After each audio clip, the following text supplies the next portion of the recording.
जी, मध्य प्रदेश में ऐसा क्या हो रहा है जो गरबा इतना प्रचलित होता जा रहा है? ये यहाँ की संस्कृति तो नहीं है, पर इतना प्रचलित क्यों है और इसमें कैसी क्या गतिविधियाँ हो रही हैं, इसके बारे में प्लीज बताओ। देखिए क्या है, देश में देश की जनता धर्म के नाम पर पूर्ण रूप से बेवकूफ़ियाँ कर रही है। हाँ, संस्कृतियों का जो स्थान है वो उनके मूल स्थान से संबंधित है। हाँ, गरबा गुजरात की संस्कृति है और संस्कृति है, साथ में परंपरा है।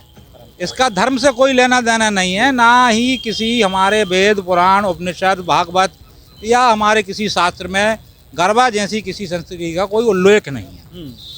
ये संस्कृति किसी ज़माने में, चूँकि नवदुर्गों में रात्रि जागरण होता था और रात्रि जागरण के समय में महिलाएं जो देवी की उपासना करती थी वो रात भर जागने के लिए देवी के सामने, कलश के सामने एक दीपक रख के, घट रख के उसके सामने नृत्य करती थी और गरबे के चारों तरफ नृत्य करती थी कलश के सामने। ये धीरे धीरे परंपरा बन गई।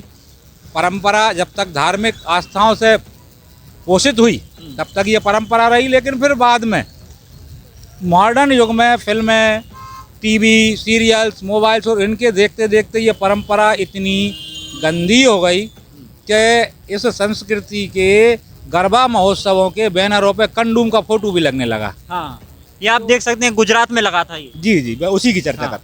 तो अब वो एक उत्सव ना होकर, एक परंपरा ना होकर, मनोरंजन का, प्रेम का, स्त्री और पुरुष के अवैध संबंध बनाने वाले कुछ ऐसे कार्यक्रमों का उपक्रम बन गया है। परम बन गया है। और हमारी संस्कृति, हमारे देश और हमारे धर्म को नष्ट करने की जितनी कुत्सित परंपरा ऐसे आयोजनों से हो रही है, उससे हमारा धर्म भी संकट में है, हमारी परंपरा भी संकट में भी है और हमारे घर की बहन बेटियां और बहुआं भी संकट में है।